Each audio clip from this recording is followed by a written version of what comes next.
All right, good morning, everyone. Welcome to the Melbourne District Council Audit and Risk meeting for the 26th of September. Call for any apologies. Are there any? No, no apologies. Thank you. Everyone's here. Welcome to Councillor Hadfield on Zoom. Item 3, confirmation of minutes. The recommendation there, Your Worship.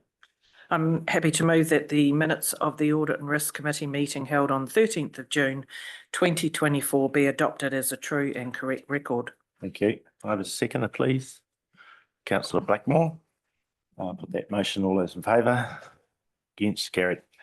Item 4 is declarations of interest. Is there any item, any member need to declare any interest in relation to this agenda? No. Thank you. Item 5, presentations. 5.1 is safety and wellbeing deep dive presentation, communications and engagement and information services team.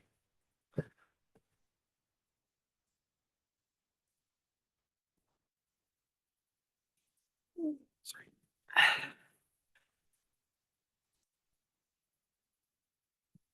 Good morning, Your Worship and councillors, and thank you for your time this morning. This morning I am presenting to you the Safety and Wellbeing Deep Dive session for information services and communications that took place last week. So thank you very much all for your time last week. Hope you got a lot out of it. It was a great opportunity also for the staff to show you what they do and some of the risks and hazards associated to their daily jobs. So we went through due diligence, the site visit, worker representation, key risks and controls, next steps and questions. So due diligence requirements. So as Audit and Risk Committee and elected members, acquire the knowledge and update knowledge of health and safety matters, gain an understanding of operations carried out by the organisation and the hazards and risks associated to them. Ensure the council has appropriate processes for receiving and considering information for incidents, hazards, risks, and responding to that information in a timely way. Our health and safety representative for people in corporate is Steph Skinner. So we just went through during the deep dive, obviously the hazards and risks associated to those particular areas. I've just put 2 on there because there is a third, but it's very similar between IS and IT. So there's the second one for information technology. So I've just gone through the major risks associated to each area, just because there's about 15 all up otherwise. So confrontations tends to be quite a big one, especially for communications team, especially when they're out and about doing their job and being out with the community and things like that. So some potential causes obviously are people under the influence, unwell, just not liking council for whatever reason, especially during certain periods of the year, depending on what we're doing, misunderstandings, previous bad experiences, and controls are things like we train our staff on situational safety training, which we're about to roll out a new process for this year as well. We have Get Home Safe. All of our pool vehicles have e-roads. We obviously can trespass people if required. Our Risky Situations Register, which we're also increasing. We are going to be using the new e-roads, which will have geofencing. So whenever anyone is going around, we'll be able to basically input the Risky Situations Register into e-roads, so it will automatically let them know as well via the e-roads on the little chat screen, which is really useful. Late night meetings, again, just informing managers, family, where they are, what they're doing, keeping our mobile devices on us, making sure that meetings are scheduled in Outlook so that people can, have a look and see where people are supposed to be, using the Get Home Safe app. Driving, obviously e-roads, driving is probably one of our biggest risks to the organisation as a whole. So that we have a lot in place in this way. So definitely e-roads and Get Home Safe, understanding the route first before they leave, ensuring that they're using the Bluetooth and hands-free devices, and going through the advanced driver training as necessary, or four-wheel drive training if that's part of their role. And electrocution for especially for IT and IS.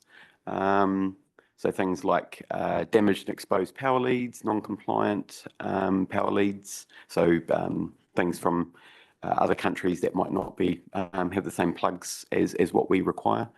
And using incorrect power leads for appliances, so their amperage isn't quite correct, and it might be putting too much or too little amperage.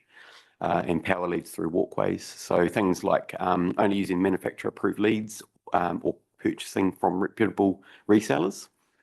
Test and tag appliances as they're required.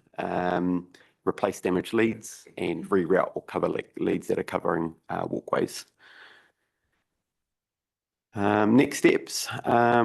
So basically we are, as I spoke about last week, we are rolling out the new risk workshops across the organisation. I'm just finalising the platform now because we are changing how we're doing it, and we're also going to change how the risks are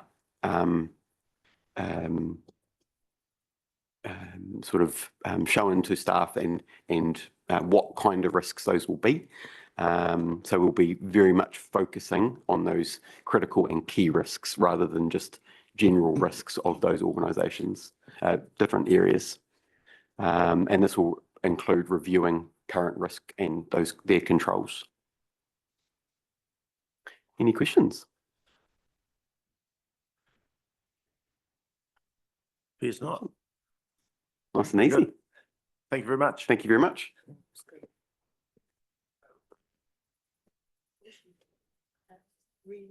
Right, we'll move on then. Item 5.2 is credit rating update. Amanda.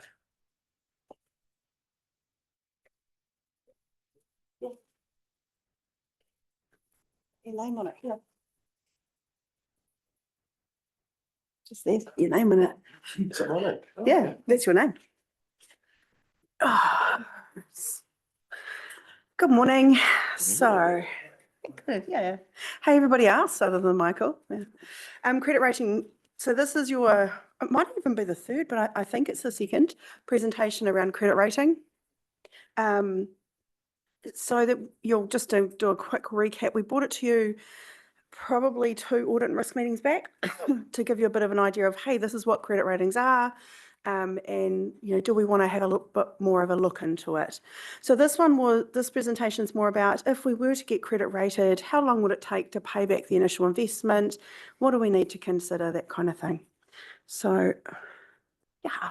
So 3 to 4 years ago, the exec looked at it. We actually considered it, but we were back in the three waters before local water's done well. We were back in the, the dark ages where we were sort of working out what was happening with three waters and decided it was a silly time to look at it. So we put it down. The cost of setting it up, there's a cost of setting it up, an initial cost, and then there's an ongoing annual fee that you need to consider. You guys wanted to have a look at the rating options with the intent to potentially look at, looking at a credit rating to reduce interest costs rather than the intention to increase your borrowing capacity. So what is a credit rating? An independent assessment of us, in essence, of our financial position, of our policies, our practices. That's quite broad. They get revisited annually. So you get a credit rating, it's reviewed annually. You'll probably have read in the media that people, councils have had, or even entities, have had a credit rating and they'll be saying that they've got a negative outlook, which means that they're expecting in the future year for the credit rating to go down. Sometimes they might say positive, but it seems to be quite common at the moment that a lot of the ratings are a AA with a negative outlook. So there are two main providers, Fitch Rating and S&P Global. They have slightly different fees. These are old fees with the exception of the Fitch Rating establishment fee. I know that is quite recent because that is actually what we've popped into our modelling. The S&P Global one, I haven't actually gone back and repriced it from them. It might have gone up by 1,000 or 2,000, but it's a benchmark. Advantages of being rated. You have this, so in the red box is our current borrowing caps or capacity under the local government funding agencies contract, I suppose, or covenants. The one that triggers us is the net debt to total revenue ratio of 175.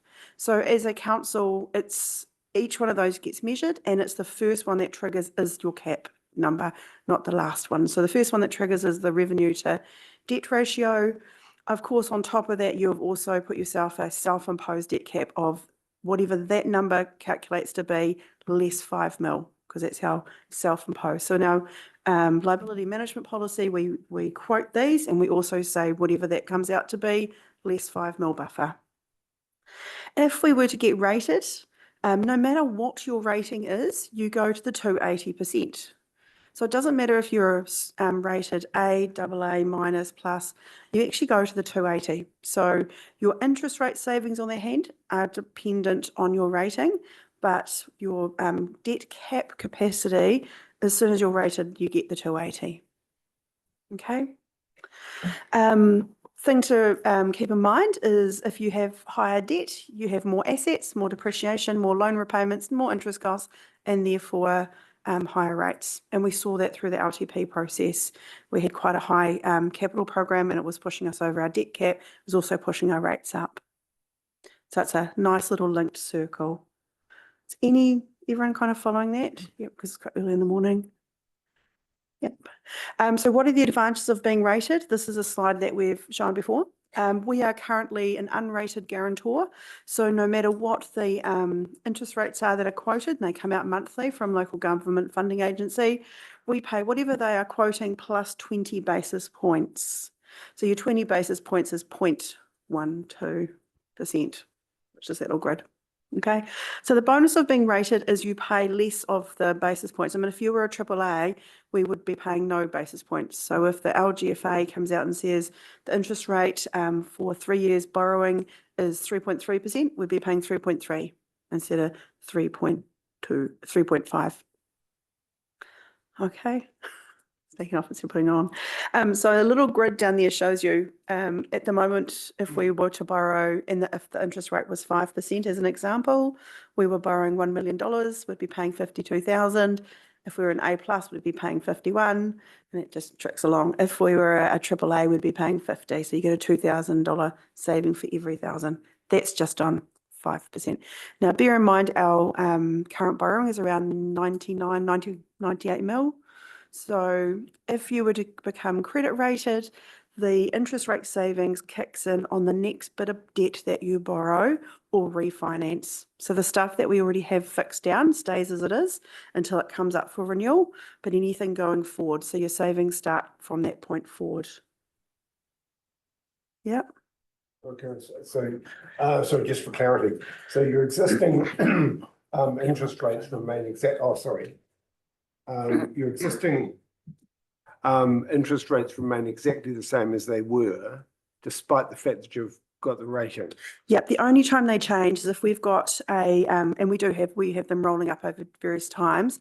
As soon as they come up for renewal and then they get put down, it would be at the newer, cheaper rate. Okay, so rollover does. Rollover, Yep. yes, yep. Rollover or taking new debt does trigger the new rate. So with that in mind, we undertook some work to work out what would it look like for us if we were to be rated. We had to make some assumptions. So we assumed, because you have to pick a time, that the credit rating would come into effect on the 1st of January. We took into the assumption that the cost of being credit rated stays at 57,000 per annum. So that's the Fitch model. That the commercial paper, so we have a commercial papers, short-term borrowing where it comes up and goes down, and it takes into account that there's a really good interest rate short-term. So we have what we call a commercial paper. You see that in our quarterly report, assuming that that stays there because that does benefit in your real short-term rolling. And also using the rates as at the 8th of August, because that's when we did the modelling, and the rates are now coming down. They are still coming down. It is also using the LTP debt as per the LTP, including Three Waters. So it's assuming status quo, everybody in kind of thing. And the numbers that we modelled, I have a little bit of a thing in the back of my head going, that's if we spent everything and drew everything we were budgeting to draw every year, and we don't. So I would say for every time we have a time frame that we're modelled up here, add 1 to 2 years to it as a buffer, because we don't borrow everything every year.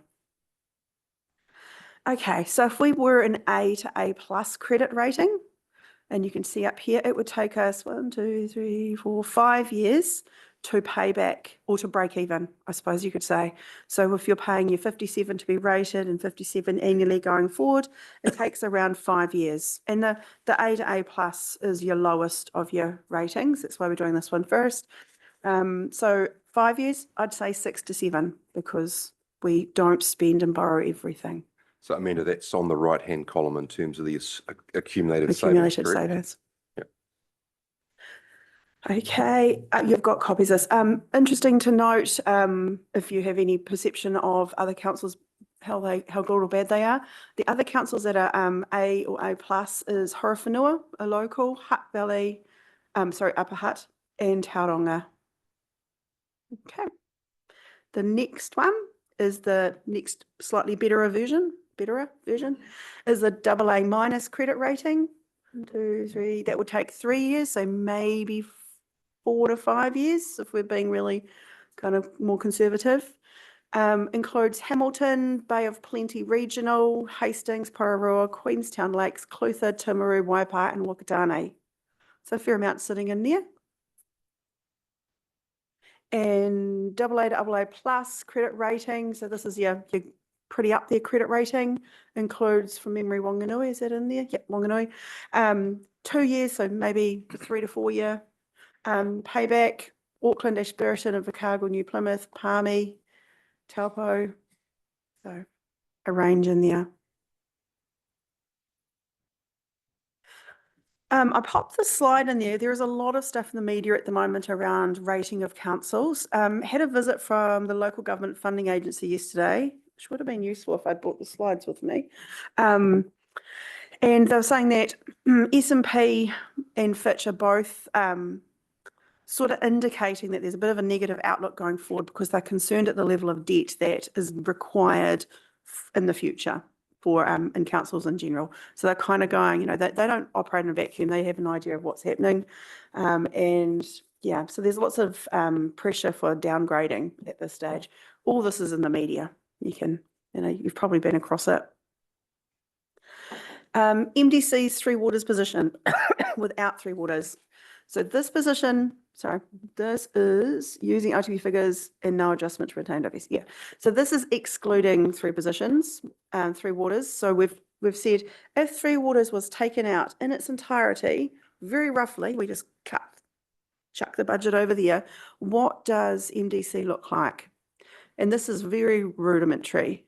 If we took our existing debt and we took our LTP spend, we have under existing without being rated a lot of capacity in our debt cap, because as you recall, around 60% of our borrowings is Three Waters.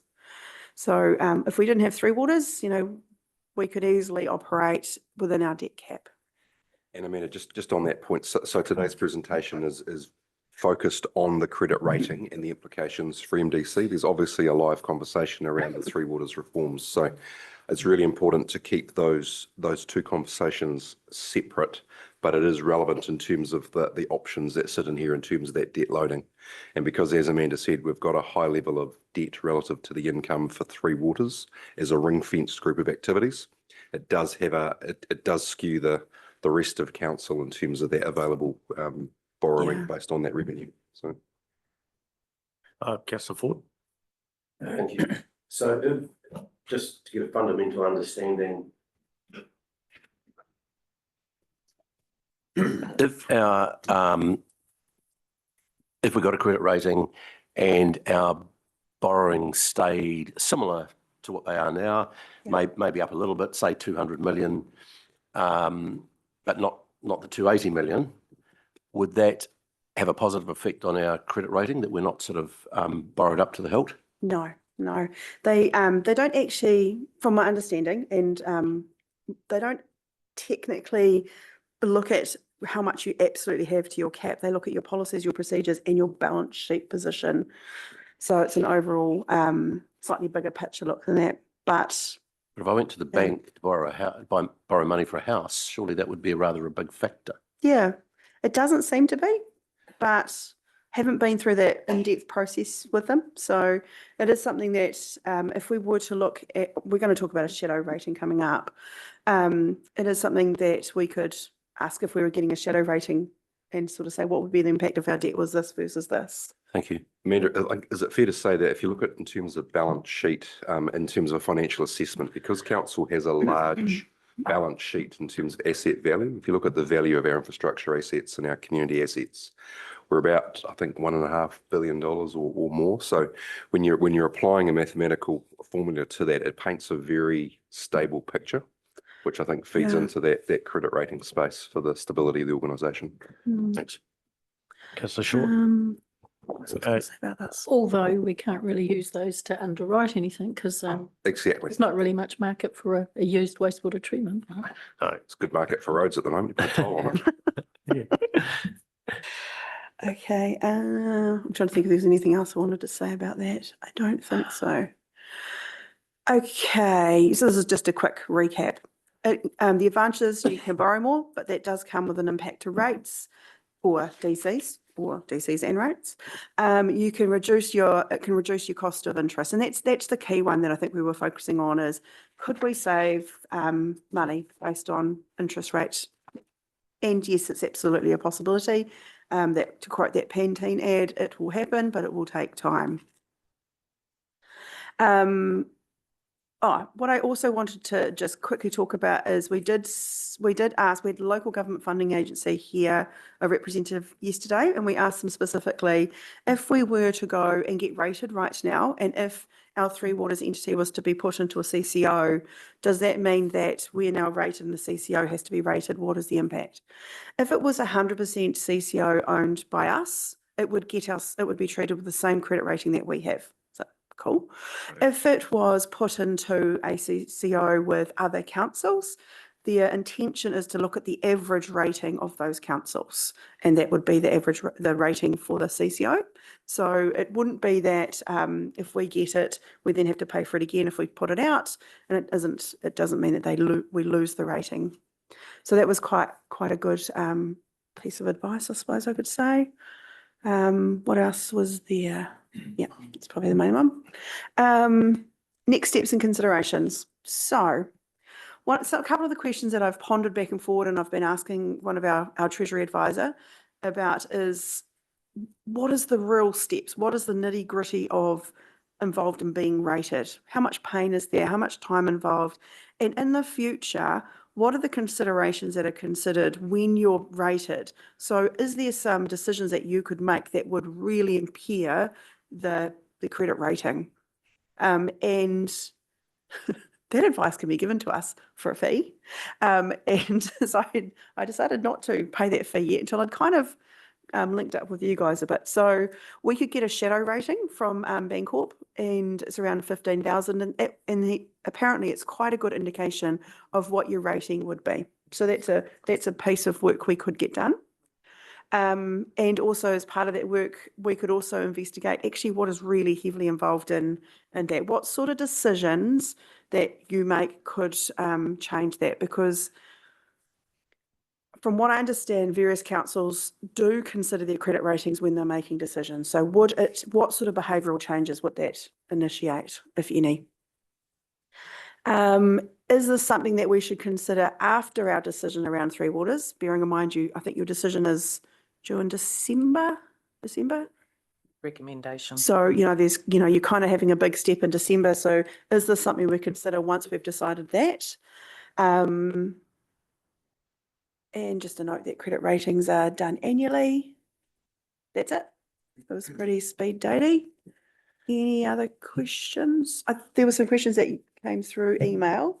I think. Yeah, we if I- responded to Can I those. speak to that? Thanks, Mr. Chair. Yep. Thank you. So while we're trying to separate the two issues out, the decision on Three Waters and credit rating, until last night, after hours, I didn't actually think that was possible if we were to retain an option of keeping an in-house Three Waters model. And so you might remember my email that was I was trying to go for the longest sentence, Guinness Book of Records, and which basically said that particularly from last Friday, the presentation from Catherine Stewart, she wasn't adamant, but she thought that if we kept an in-house model, but we still had to ring fence Three Waters, it would have to be within our credit cap, which at the moment is 175%, and at the moment it's over 300%. If we ring fence Three Waters, that's ratio between borrowing and Three Waters revenue. So while our total ratio is under 175%, because most of our borrowings is for Three Waters and the revenue is relatively light, it means that we've got a problem there, and it appeared that we wouldn't be able to keep our debt cap at 175% because it's already at over 300%. So under the new scenario, but what Shane wrote to us last night said that no, LGFA won't take that approach. So what we were told on Friday isn't the case. They would just look at our total borrowings and total revenue, which actually makes more sense, because why would they want to split that out if we were doing an in-house model? Yeah. So Great. I think that's really positive in terms of keeping that option open without a credit rating. And it's helpful also in terms of the desire to try and separate out the two decisions, because an in-house Three Waters model is not dependent on a credit rating, whereas 24 hours ago it appeared that it would be. Yeah. Yeah, so the only small thing to that, Hamish and I were talking about it because LGFA just happened to come to a meeting yesterday. They were in the area and they booked a meeting, and it couldn't have been more timely. It was like speed dating. These are all our questions that we want, So yeah, they very systematically went through and said, you pop CCOs out into you pop your waters into a CCO, you can borrow up to 500%.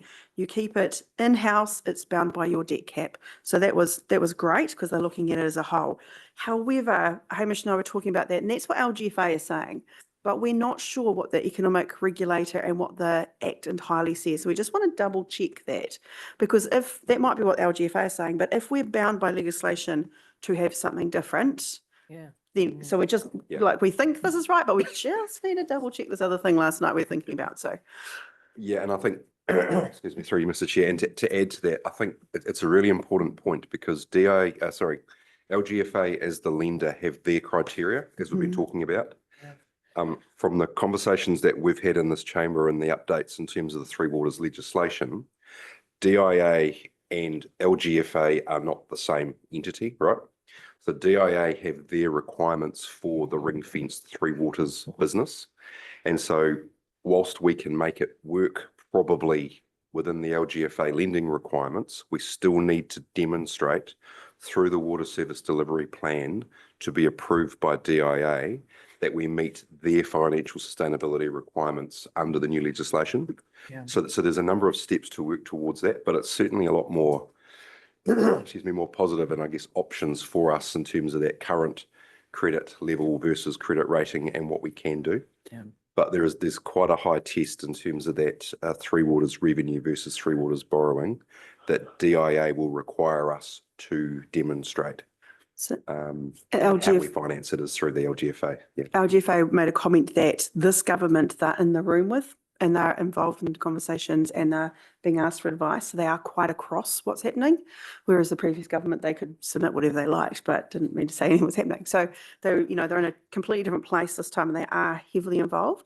But we, for our own view, would just want to double check and make sure there's not a secondary layer of control around debt and make sure we haven't missed something. Yep. But it looks promising at this stage. I'm Yeah. kind of confident the LGFA would know if there was another cap on top of that, but just want to check.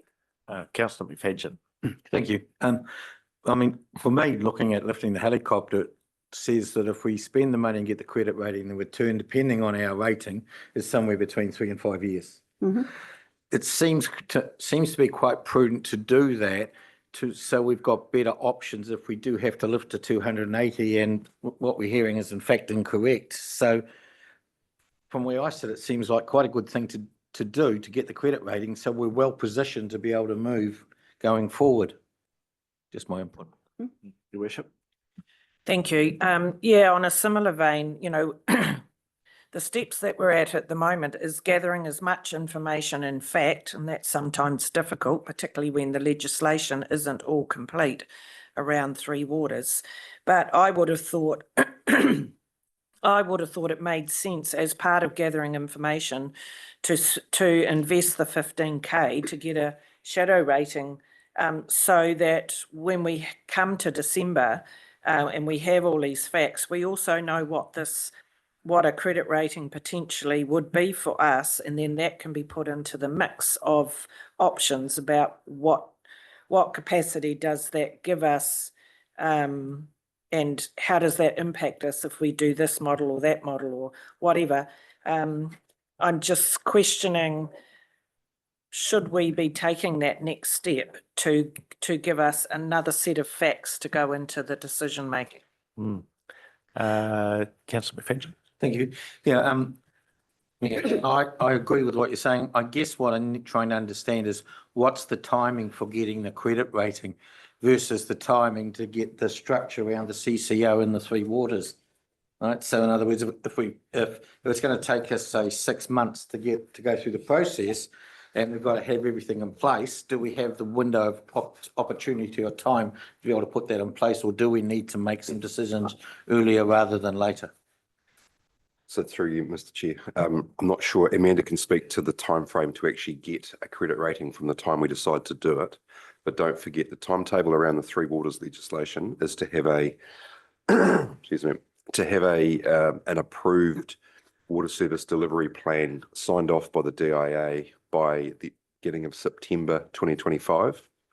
Within that plan will outline an implementation period, which might be 1, 2, 3, 4 or 5 years to be approved by DIA in terms of us demonstrating our financial sustainability. So I think that the getting the credit rating will happen if we choose to do that well in advance of the implementation of anything in the Three Waters space, if it's different from the status quo. Yeah. Councillor Blackmore. Thank you.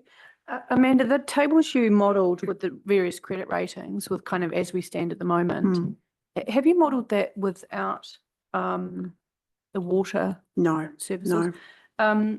Because it seems, looking at this, either way, the interest savings in the medium term are significant enough to kind of justify that regardless of those other decisions? Yeah, because if you were, I mean, kind of as the conversation yesterday with LGFA evolved, thinking around this evolves, right?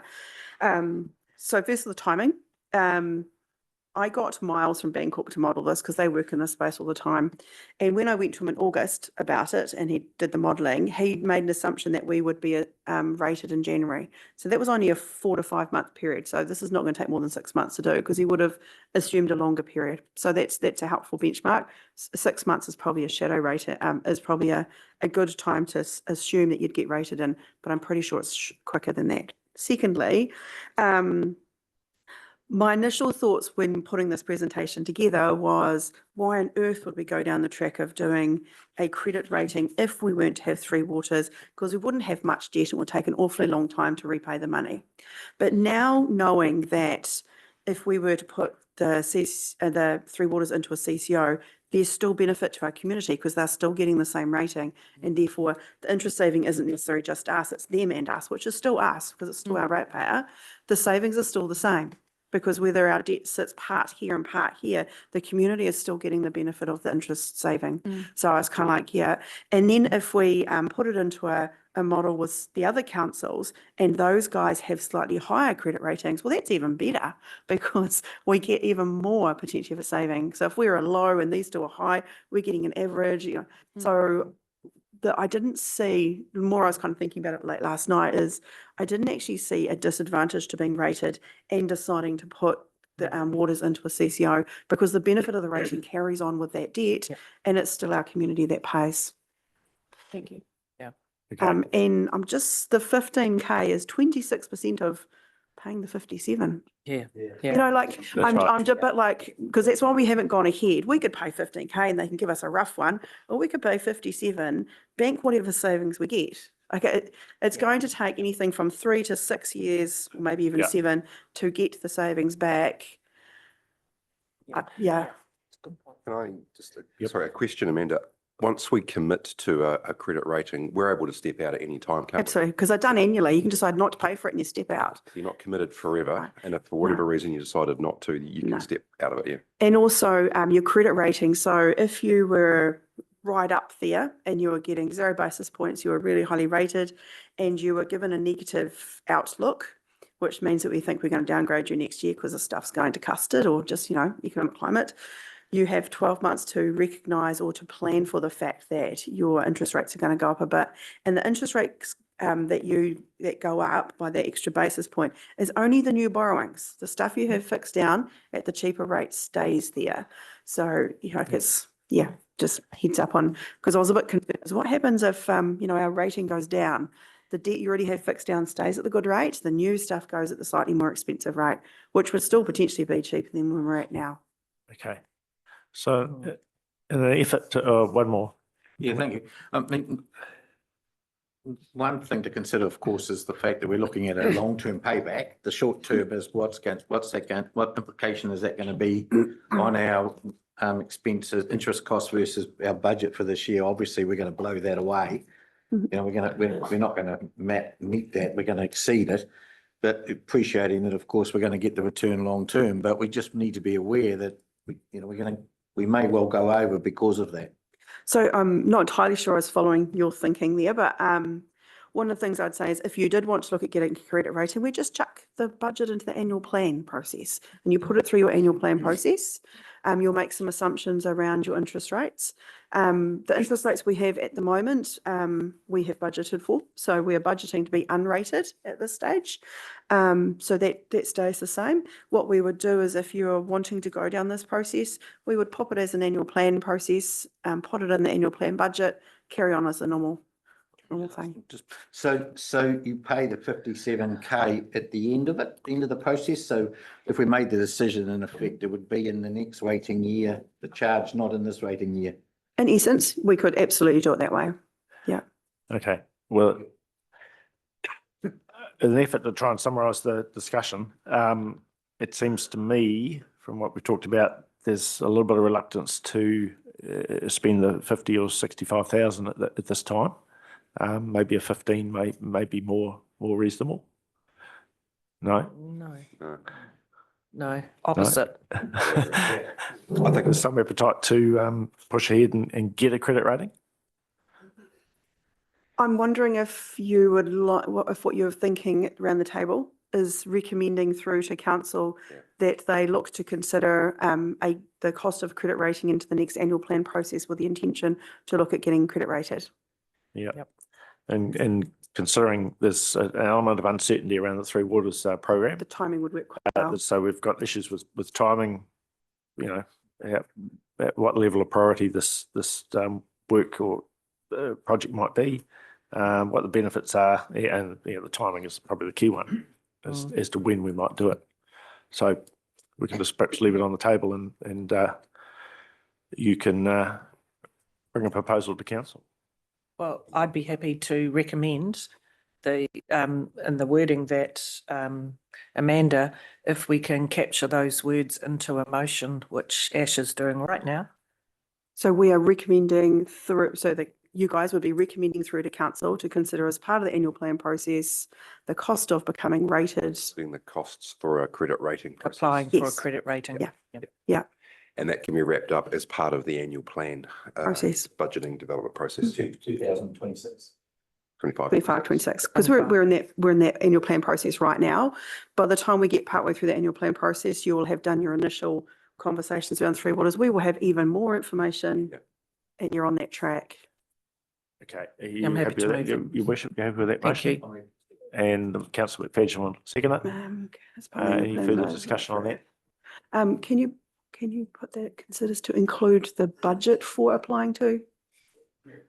Consider as part of the annual plan process, including the costs associated. Oh, no, you've probably got that. Yeah, I'm kind of like, Costs Is it- of- Yeah, that's okay. yeah, good now I've got my glasses back on. Yeah, so, yeah, we can consider it as part of that. Happy with that, your worship? Thank you. I'll put that motion then. All those in favour? Aye. No, against? Carry. Very good. Thank you. Thank you, Amanda. Thank you, man. Right. We'll move on. Item number 6 is notification of late items. We don't have any. Item 7 is officer reports and 7.1 is the committee work plan update. Ash, you've attached that in the papers. This is the schedule of work for this committee that we agreed to earlier in the year or the triennium. Is there any suggested amendments or to that? It's as we've been, this is what we've been doing and what we'll continue to do. So just happy to receive that. The only thing worth mentioning is the risk mitigation plans for significant risks has been deferred to December. And I just want to clarify that's for our operational risks. So we've got an item on this agenda for our strategic risks, which we'll go through, which kind of partly covers the intent of that item, but not fully.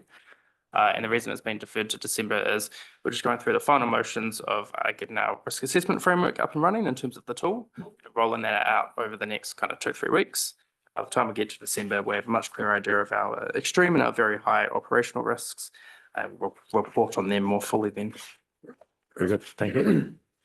All good. I think there's any resolution for that, is there? Just to receive the We'll just receive the report. Don't need a motion for that, do we? Yes. Oh, we do? Yes, Okay, please. can we have a motion for that then? I'll move we receive the work plan update. Councillor, Mr. Falk, is the seconder? I'll put that motion, all those in favour? Against, carried, thanks. Right. Thank you. Item 7.2, Lagoima request from the 27th of May to the 9th of September. Who's Anna? Welcome to the table.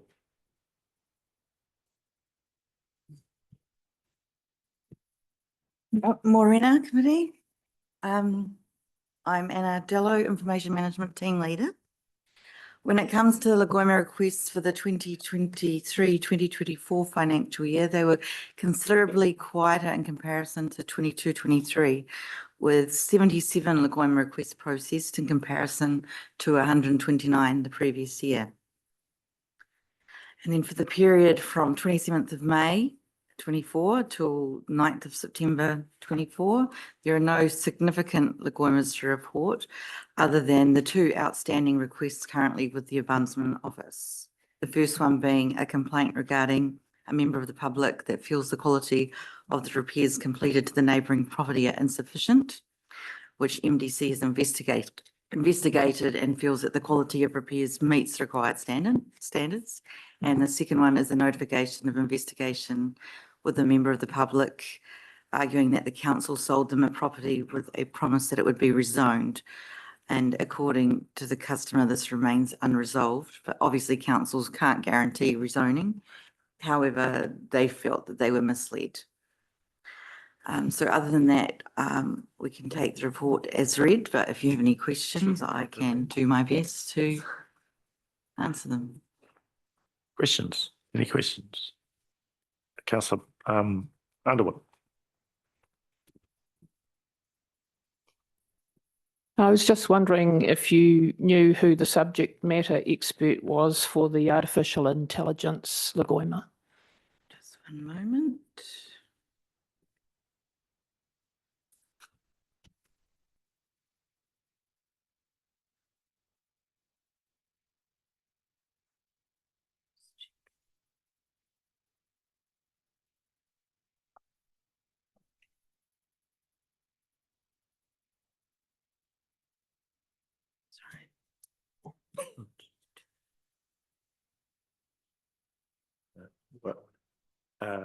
What, which one? Do you have a reason why you need to know who? Is there a question around the dark? No, I'm just wondering if it was in-house or, so we've got an expert on that here. We have an internal IT team that are looking across that. It's obviously a really ever changing environment, but we don't go externally to advice on it. You didn't go externally. Okay, thanks. Does that satisfy you, Councillor Underwood? You happy with that answer? Thank you. Good. Any other questions? Councillor Blackmore. Just wondering about those comparative stats last year to this year. So there's a reduction in the number. Wondering if you track time taken to complete Lagoima requests? Only, I'm just wondering if they might be more complex. or less. Yeah, it definitely doesn't mean it's less time taken.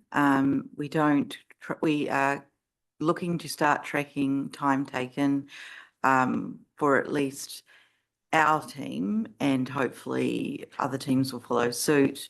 But, lots of different people around the council are involved in a request. When we have finished installing our new request system, we'll be able to track our time spent on them ourselves with our compiling and redacting and all those sort of things. Thank you. All good. Any other questions? No, if not, we've got a recommendation on page 18. Somebody like to move that? Councillor Short. That the report detailing the request for information received under the Local Government Official Information and Meetings Act 1987 from 27 May 2024 to 9th September 2024 be received. Thank you. Seconded by your worship, the Mayor. Any further discussion? Put that motion. All those in favour? Aye. Against? Carried. Thank you. Right. Item 7.3 is Safety and Wellbeing Quarterly Report for the fourth quarter of 23-24 year.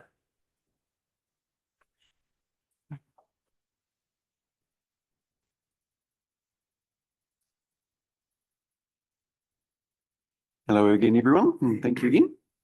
So this is the safety and wellbeing update for the quarter 4 2023-2024 period.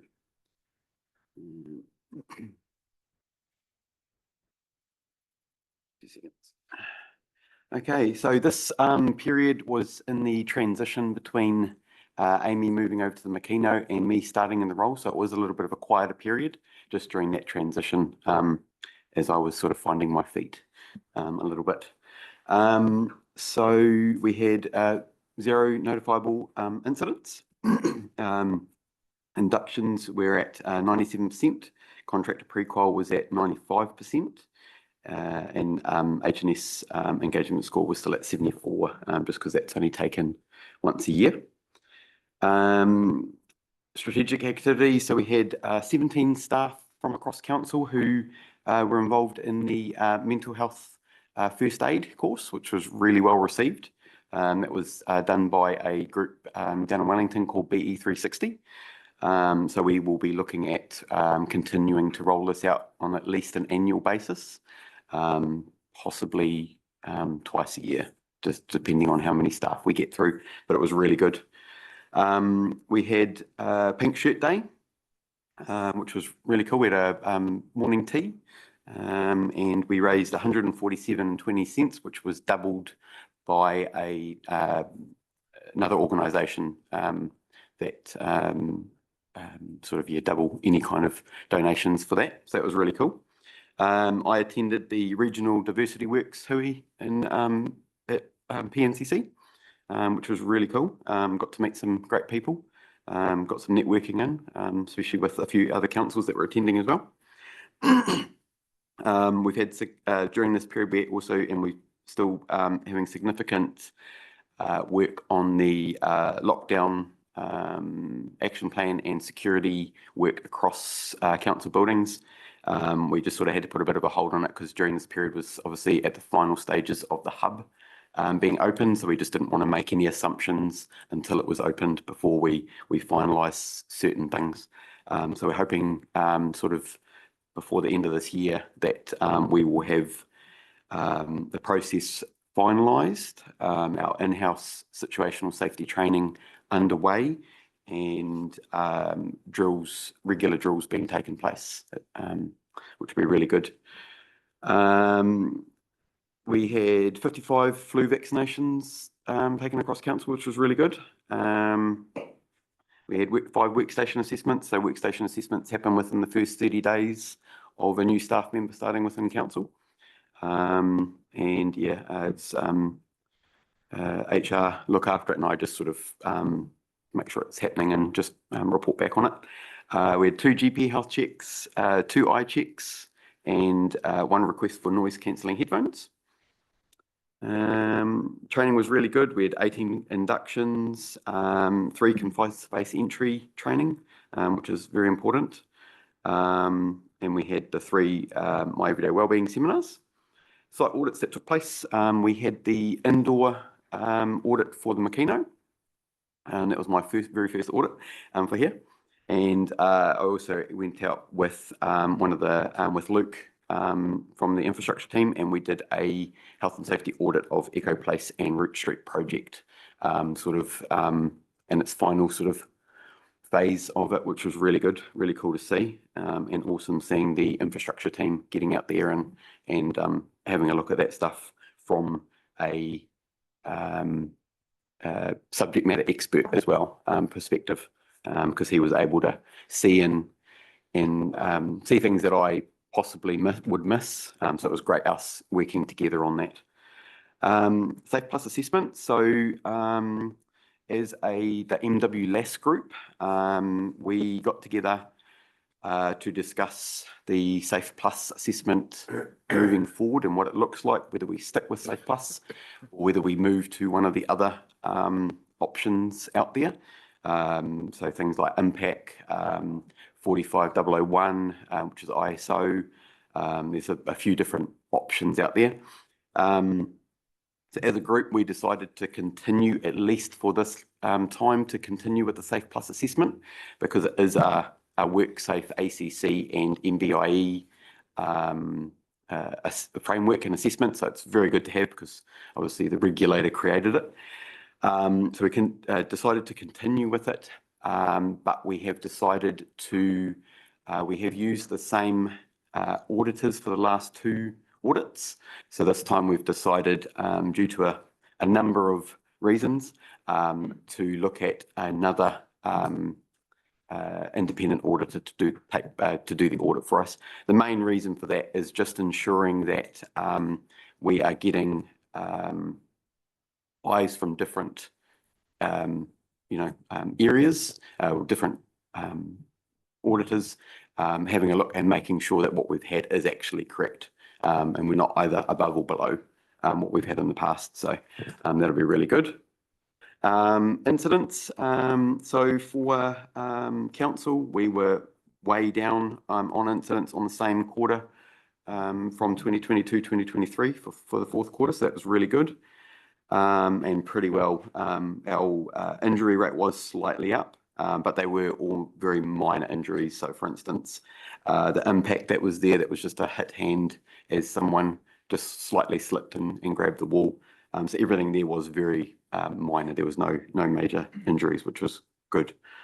Contractors, that was quite up, and that was mostly just around the actual just incidents, which were again all fairly minor. And it shows it's good. We're getting good reporting from the contractors, which is the most important thing. And we have discussions with them around certain incidents. So like, for instance, I was at Smart Enviro a week or two ago, just having discussions with them around some incidents and just getting follow-up so that we know exactly what's going on and exactly how they're dealing with those incidents, so that we can be sure in our minds that things are happening. And then members of the public, the slightly up from the last quarter, but and up from the same quarter the previous year. Injuries were up slightly, but again, they were all very minor. Looking at the statistics on that, it was just quite a bit more reporting, I would say, from Makino pool, which again is great. The more we know, the more we can do then. So yeah, but again, the actual injuries were very minor. They were like grazed knees, small hits, things like that. So Cool. yeah. Right, question, councillor Blackmore.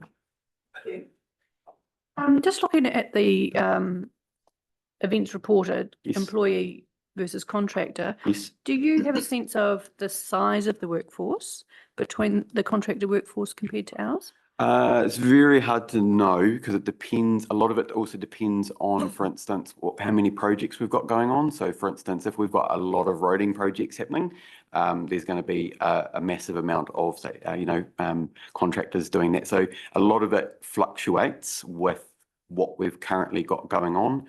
But for instance, some contractors like Green by Nature will be fairly consistent. It's hard to know off the top of my head, but I would say it's fairly even. Okay. Would be my my guess, but I can't assure you of that. But I can have a look at that and report for you next time. That's okay. What I'm particularly wondering about is the contractor population either has a lot more near misses or they're a lot better at reporting them than our employees, and whether or not you've looked into any of that, into what's coming through in those reports. Yep. Is there just a culture of reporting, or is there actually legitimately a lot more near misses? No, I think again, it comes down to a lot of what they do. So for instance, you're going to have, we don't say and I'll pick on roading again and things like that. Because of the amount of equipment and which we just don't use normally, you are going to have a lot more near misses because they're doing things that we don't do as an organisation that are inherently more risky. So you're going to have more instances of that. So it's not so much that we're not reporting, it's that, the bulk of what we do is nowhere near as risky. Basically. And so it's just inherent. It's an inherent thing. But it's good to see that we're looking at the data. It's good because it makes sense. And generally looking at your near misses compared to your injuries and your incidents, they should be fairly equal, which looking at all like both, they are sort of, fairly close.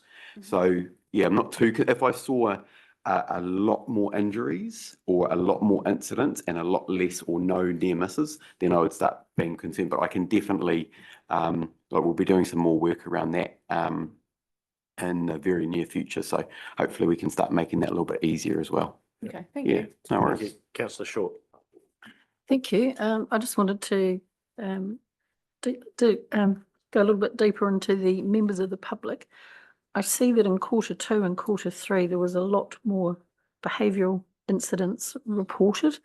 Do you have a breakdown of that? As a governance team, is it just everyday things and there was a lot of them, or was it actually reactions to decisions that we around the council table might have made that have aggravated the community? Looking at them, some of them, I think during those 2 quarters, obviously, there's probably a lot more happening like in the build up to things like LTP, stuff like that. So you're probably getting a little bit of that. A lot of it was just like one was drunken and they kicked the old library door.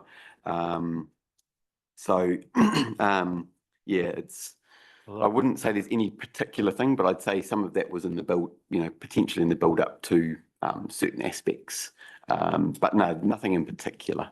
I wouldn't say no. Would they be summer related at the pool?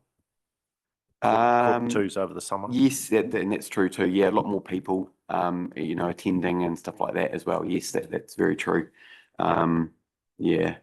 So, I think you just, as winter comes in as well, I think you just get less people out and about. So you just got less people sort of causing problems, and they're not as hot. The heat tends to bring on behavioural. Can I just ask a something? Would any of those been at the skate park? I do hear concerns from some parents about what happens at the skate park sometimes, and I don't know how much we have oversight of, young people's behaviour. Yes, actually, there was one from the skate park, which was fairly serious, but the Makino dealt with it really well. It was basically where a knife was brandished from a young person to another couple of young people, and they ran into the Makino to seek refuge, and the Makino staff dealt with it really well, called the police. The offender had taken off by the time the police arrived, sadly, but the Makino staff did a great job of that one, and they kept the kids safe until the police had arrived, put them into the back room, and basically just made sure they were okay. So yes, we do get some from the skate park. Obviously, we don't see all of it because we don't have staff over there, but because our buildings are fairly close, if anything major does happen, we do tend to see that, and that was reported, which was awesome. And we followed up specifically with Luke Shannon, who's the fielding sergeant, just to, it was obviously sadly unresolved, but I think they did ask for camera footage and things like that to see if they could identify the offender. But yeah. Okay. Anything further? No, otherwise, look, good reporting. Thank you. Good report. Thank you. Yeah, pleased to see no major incidents. But yeah, we can see the trends and what's happening Thank across you the very much. organisation. So thank you for that. There's a recommendation on page 24. Somebody like to move that one? Councillor Blackmore. I move that the Audit and Risk Committee receives the Safety and Wellbeing Report for quarter 4 of the 2023-24 year. Okay, seconder, please. Your worship. I'll put the motion. All those in favour? Aye. Against? Carried. Right, quarterly report. Next one is 7.4 quarterly financial report to 30th of June 2024. Last one of the year.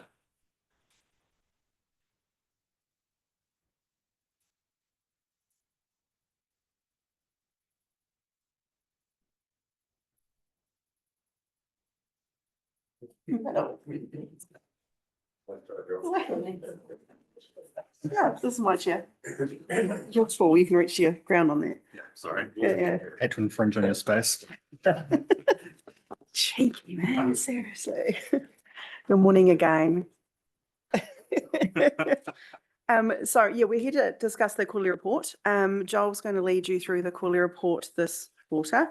He's also going to present to you a proposed quarterly report design going forward, which looks so much funkier and prettier than what I designed. So just, don't be too much because, I designed this one.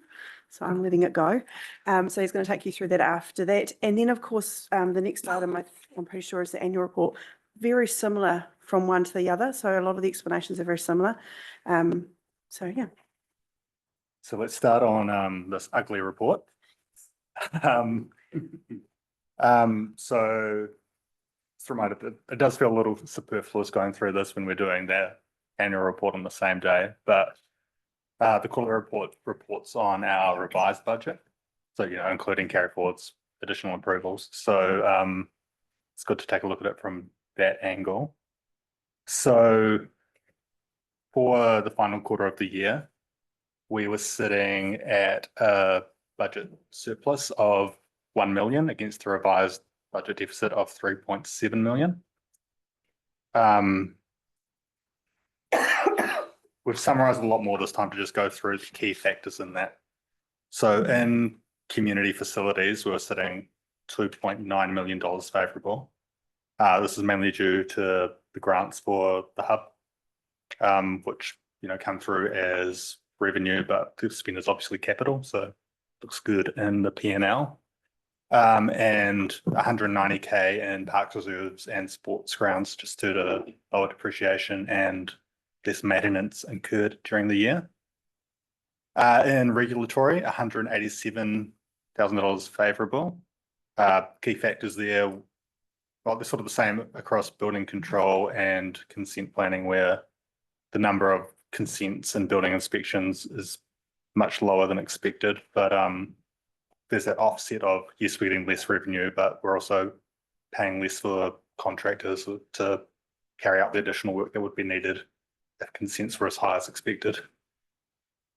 In infrastructure, 115K favourable. We were 1.3 mil unfavourable in roading, just due to lower revenue from capital subsidies and development contributions, and higher expected spend on projects and maintenance, including emergency works. And solid waste, $1.1 million favourable. Again, less income, but also less spend, just due to lower anticipated tonnage being collected and processed. District development was 682K favourable. Combination of grants received for welcoming communities and Creative New Zealand funding, and just lower spend on the district plan due to the timing of that work.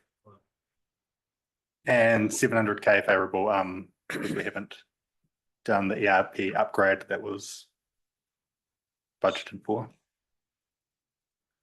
So the ERP upgrade is not rated for, just a heads up on that. So the ERP upgrade is our core finance system, has regulatory on it, customer contact centre. It's kind of the main system that a lot of council hangs off.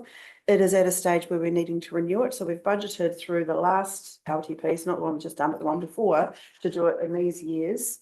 It's a bit of an ongoing process, and it's actually where Shane and Francis are at the moment, is at one of the presentations around it. We've done some initial scoping work, but it's a long-term process. So we're just rolling the budgets and pushing them out until we're ready for it. So it's all budgeted. It's funded from renewals because it was a capital item that we were depreciating. It now becomes an operational item because software as a service, which is cloud-based, is not actually an asset going forward. So under our under the way that we operate, operational expenditure is rated for. I don't want to rate for the ERP replacement because we've already rated for it through depreciation when it was an asset. So this is a part of it. So it's not a rated line. Hope that's easy. And just to add to that point too, it's a significant piece of work to procure a replacement and then implement that across the organisation, because it is so fundamental to so many of the business processes that we have, right across the property elements, the rating elements, the finance. So it's not a buy an off the shelf product, plug it in, and next week she's all good. To be honest, it's probably a 2-year, if not 3-year process to actually change from where we are to where we're heading. So that's in front of us. Audit and risk, it's a flag for the organisation in terms of a significant process we will be going through in the years ahead. Most careers you'll do one and you never want to be around for a second. This is my second. Yeah, me If we could push it out to my retirement, it would be great. Yeah. So may I just ask, is it an upgrade therefore or a replacement? Technically, no matter what we do, in essence, it will be a replacement. Yeah. Our existing provider does have a solution that we could use, and they call it an upgrade, but it would actually be a replacement no matter what you do. It's such a big step from here to there. The other providers are an upgrade. So we're treating it as an upgrade. We're treating it as a replacement, even though technically if we went one provider, we're technically on the same system, but it is so significantly different, it would be a complete new system. Yeah, so the amount of work remains pretty much the same. Yeah. So your timetable's sort of 3-year maybe for... Yeah. We're looking probably, we're sort of, from an exec team point of view, we're still sort of finalising the plan, but it's probably looking like the next 3 years. Yeah, so you've gone out with a request for a proposal or... Some of that work's been done already, Right. And that was done probably in advance of getting onto this probably a year ago. So there's a refresh of that part of the process. Re-engagement, as Amanda said, we're showing Amanda are today with one of the vendors, and so we'll be working in an open market process to decide on a vendor which will obviously come back through council in terms of an approval for that, given the value. And then the implementation of that through the organisation over a period of time. So it's quite a big piece of work. Yeah, It is. Yeah. Okay, thanks. Cool. Capital spend. Council spent $29 million with commitments of 4.7 mil. So that takes us to 33.7 mil. That was against the revised total budget of 49 mil. So we've spent 68% of that. An annual plan of 32.2 mil, which we've been 104% of. So that looks more impressive. You'll see there's some of the key variances. Sort of the biggest factor in all of that is growth spend, where in parks and reserves, they're held up by timing of land purchases. And with Three Waters and Roading, contracts have been awarded and works is underway, but more likely to take place this financial year. And one of those factors is sort of resource consenting as well. And you've heard me say it many times in this chamber, whether it's workshop, audit and risk or council, that your key factors around resource consenting and land tenure are really key parts of project delivery, and they don't always fit neatly into the financial year. But they're still very much ongoing programs of work. So. And I can just add from a parks perspective that the land purchase work is almost completed. So we'll be able to, pay for that land and then start that project of the walkway. Yeah, thank you. Along Route Street. Councillor Belsky. Yeah, on the road, we have been looked through complimentary to you, to management. The Otara Bridge strengthening was completed. Is it 3,000 under budget or 300,000? 3,000. 3,000. And the reports are in thousands.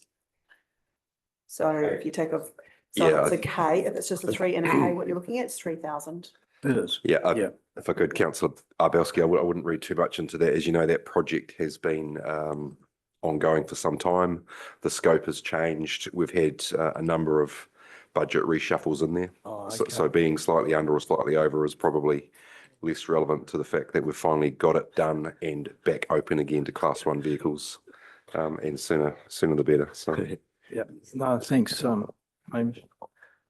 Good. Our debt position, council has a current debt balance of 95.3 mil.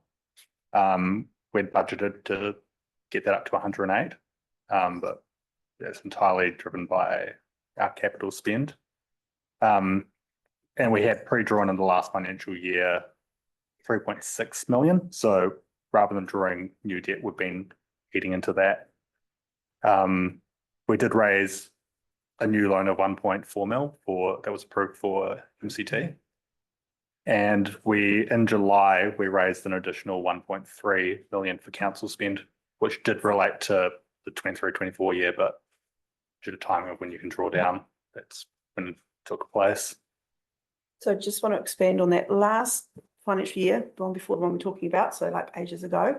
When we get to the end of the year is when we do our borrowing. So for our CapEx program, we have a budgeted, we're going to spend X amount and it's funded from debt. We don't draw that money down until close as possible to year end. So in essence, we use the cash in our bank to fund it up until that, and then we replenish it at the end. When we do that, which is often through April, May, June period, we will look at what we're forecasting to spend by year end and often draw based on that. So what we've spent to date plus what we're expecting to draw. And the year before last, that just didn't work out that well. We pre-drew too much. So this year we decided to sort of sit tight because we had pre-drawn. We sat tight and actually did the last wash up draw for last year. It rolled into July. So we based it on the actual spend. We could have drawn it on the 30th of June, but if you borrow from LGFA out of sync, it comes at a slightly higher cost. So we just waited till July to pick it up. Okay. And then you'll see with our levels of service indicators, out of the 99 measures, we met 86 of them and did not meet 13. Two of those being in community facilities, 4 in regulatory, 2 in roading, 1 in stormwater, and 2 in water supply. Yeah, Your Worship and I made the comment that with a meeting with the auditors the other day, some of these targets are not met. For example, stormwater target not met for nil flooding events. There was a flooding event in Namatangi. Well, Yeah. it's a bit of a nonsense KPI, in my opinion. Whether or not we have a flooding event, we were hoping to have one. Well, we didn't.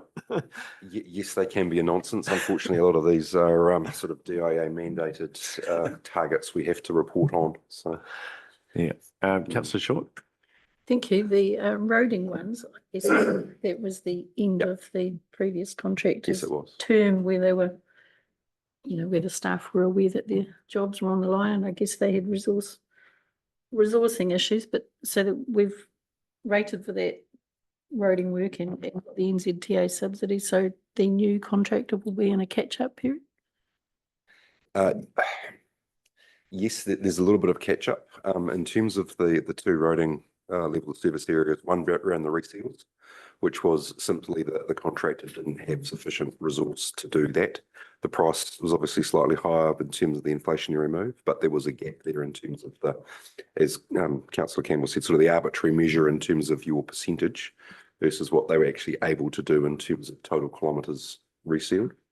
And the other part for them was the time taken, or the average time taken to respond. And I think the last 6 months of that contract was symptomatic of a contractor that was, heading towards the exit door. They're at the back end of 9 years worth of inflationary movements in the contract, which probably hadn't kept pace with the actual costs.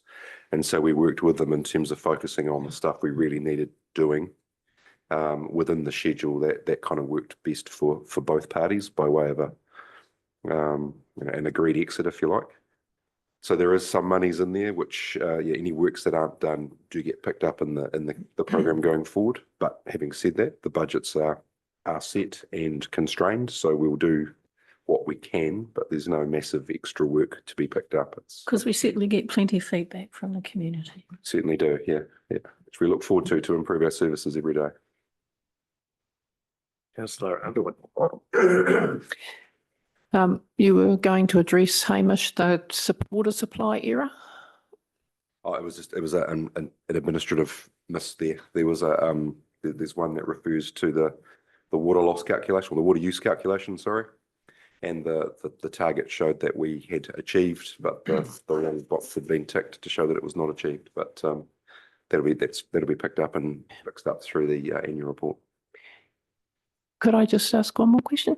Because I was just looking at the annual report one, and it was like 189 litres per person. Do you know why it's so high in this quarter? Because it seems to not be summer, but Short answer, I don't have an answer as to why the individual metrics change within that. We have our sort of again, they come back to the DIA mandatory measures. And it's sort of a line in the sand in terms of what's assessed as being a typical household use. And it kind of is what it is within that. Thank you. Councillor Belsky. Hamish, this is just an assessment, because I get it in the neck all the time from the north, but the reseal that Higgins did was so appalling. It was beyond any professionalism at all. And because you're driving over every day and get reminded of it, was there some spite in there? Were they? It's almost like they were doing it to say, "Take that, you," because it is appalling. It is so bad. You wouldn't think that a professional company could reseal so badly. Like there's big gaps in the sealed. Through your worship, it's quite concerning to see that sort of job done in our council. Yep. So I have a high level of confidence that nothing was done in spite. I think, as you'll be aware, there's a number of resale sites across the district which have failed effectively, and that's been an ongoing challenge that we had with our previous contractor.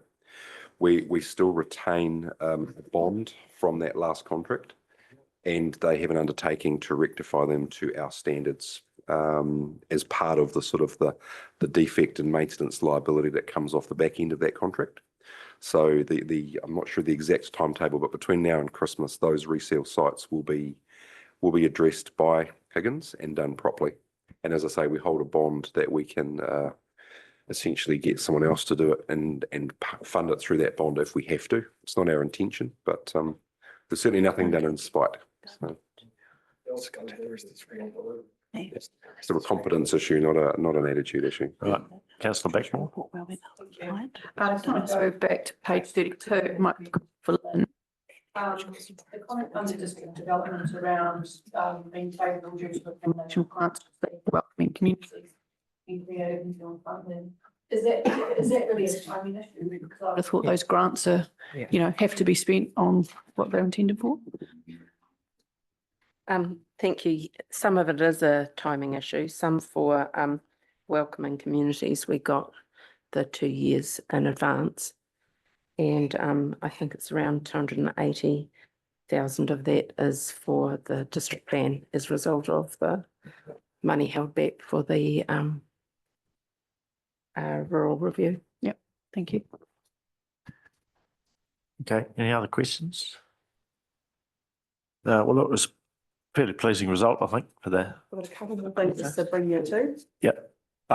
Just in the Treasury report, you'll see in previous quarters, we've been non-compliant between fixed debt and floating Fixed and debt. floating? Yeah, just due to some uncertainty we had around what was happening in the Three Waters space. We've undergone an interest rate swap, so we are now compliant in that. And also our average rate of borrowing is 4.74%, so pretty good.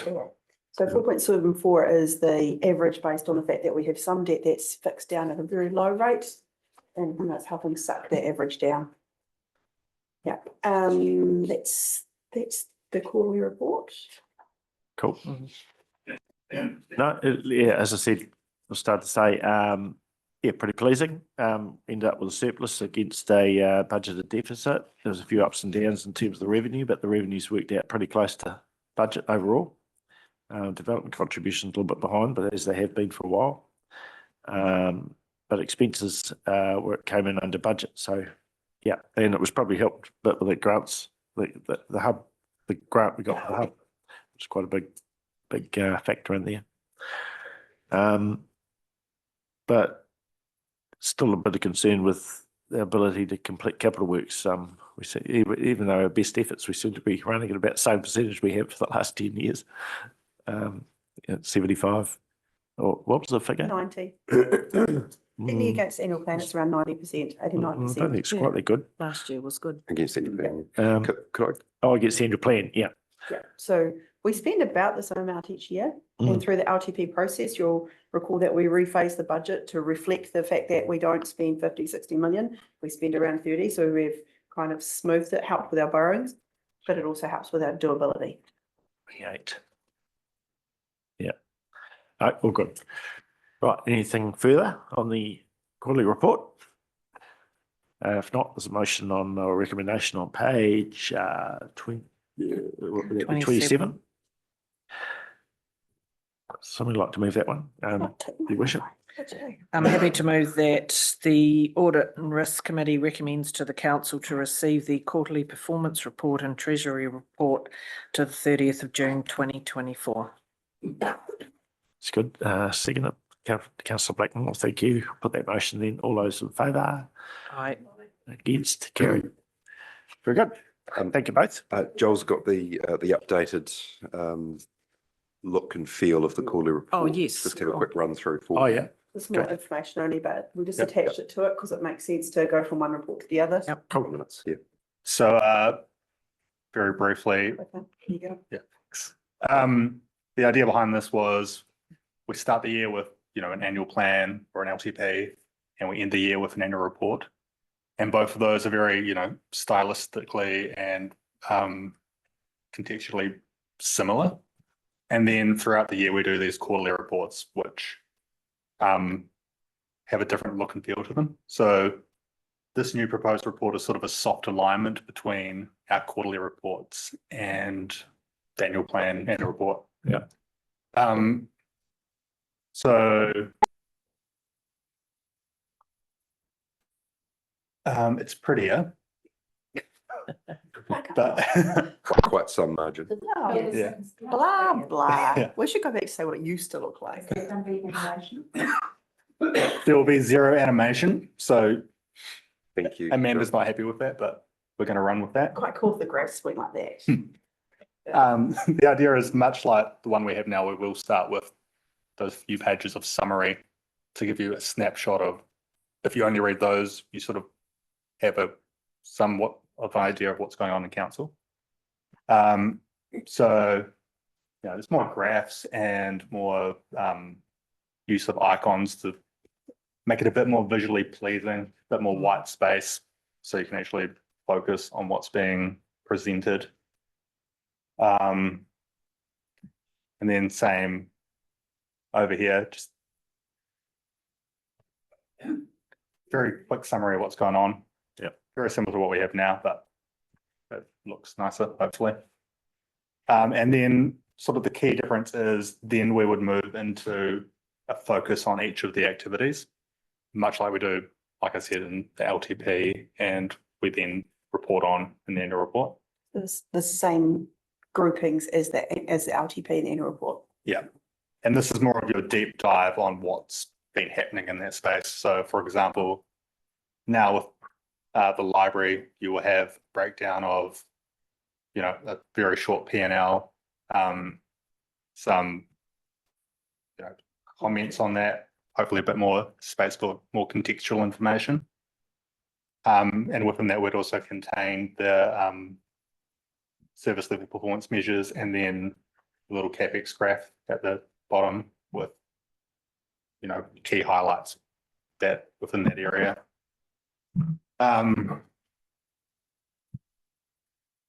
Yeah, and then we would end with just an appendix of your usual reports, which are the same, but nicer looking. Yep. Are you going to still include the traditional statement of comprehensive revenue expenses and the other one that's quite useful is the funding impact statement? Yes, so that would be what he just referred to there, is you'd still have that appendix in there. Yeah, we'll just slap those on at the end, just as more, here's. Are you not going to make them pretty? You're just going to slap them? No. Slap them in a pretty way. Yeah. Personally, that's, for me, that's the most important bits. I had bread and butter of it. Yeah. Anyway, no, thank you for that. No, looks good. Comments? Yep. Thank you. I think this is a wonderful improvement. Thank you. Something I wonder a wee bit about is the language used. And I don't know what sort of language you need to maintain to kind of maintain that professional requirement for this type of document. My comment would be, once I have read the word favourable or unfavourable about the sixth time, my brain shuts down and I have to reread and reread. And so I don't know if we use that language because you need to use that language, or over and under budget is not professional enough. I don't know, but I'm just wondering about helping me and others access this information in a really kind of simple way. I think the visual's great. We can use whichever word you prefer, under or over. The thing with under or over is if you are under on revenue, if you're under an expenditure, perception is it's a great thing, potentially. But if you're over on expenditure, it's a bad thing. And depending on whether you're talking about revenue or expenditure, is whether it's good or bad. And I don't want to tell you if it's good or bad, because that's your interpretation. That's for you to decide. So if we're under on expenditure, is that a good thing? Well, it might be if you're trying to become, you know, you're trying to make savings. So we could absolutely make it easier and use under or over, and then you need to put your slant as to whether it's a favourable thing or not a favourable thing. And if you're happy with that, because the word favourable is quite a lot to type through, I must say. But I just want it to be consistent through the report. So absolutely happy with either of the terminology. You can just use up or down, but up and down seems a bit naff. What under or over works well as well. So if you is it just me who really struggles with the favourable, unfavourable? I struggle with my team will write it in different ways. Up and down is. Under and down is simpler, under or over. Under or over. Yes. Better or worse? For better, we're getting married now. Sorry. If you pick a term, that's what we can use. No worries at all. Under and over? Under and over? Cool. All good. All right, very good. Okay, any other thoughts? No, great. Well, thank you very much. Right, Ash, we've got a fairly lengthy agenda today and still a few items to do. Do you want to have a break? Some point? What does everyone think? Yes, quick coffee. 15 minutes. Maybe I think we should have a break now, 10 o'clock, 10 or 15 minutes, and come back to us. Yeah. All right, Councillor Bell and Councillor Hadfield on Zoom. Yay. I haven't read it. And Stuff. Happy to have a break. Hey Grant. How are you, Bridget? Good, how are you? Oh, just a bit nasally today, Oh, so I thought I'd better keep out of the place. you've got the bug. You keep out of the place, Grant. I'm actually Yeah. right next door to them, but I had Oh, to. you did? I thought you were in the next door room. I had to manage phone calls at the same time. I didn't want to keep coming in and out for them. Probably wasn't going to be appropriate, but you make sure that you have, what's it? Is it a lemon?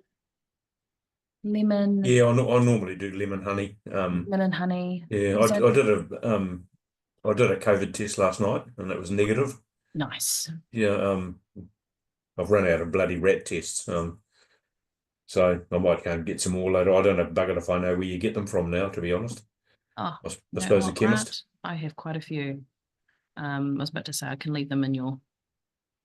I've got a couple in my car. I can leave them in your little mailbox. Have you got some in your car? Have you? Mm. What boxes of them? Yeah, I do actually. Oh, can you just chuck a box in my Yep. Would you In your mind? little post box. Yeah, in my thing, and I'll pop down later on and pick it up. Cool. I can do that. Well, that'd be good. Thanks, Bridget. You're I welcome. think I might bugger off now and have a cup of tea. Yeah, me too. I'm gonna bugger off and annoy them. Yeah, okay, mate. Cheers. Yeah.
You haven't had a chance to say anything against the flow today. Quite agreeable. I've got a feeling we'll continue.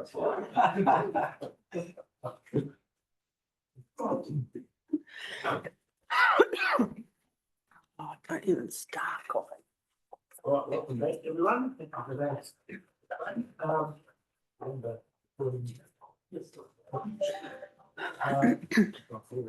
Item 7.5, the draft annual report for the year ended 30th. Right, thank you.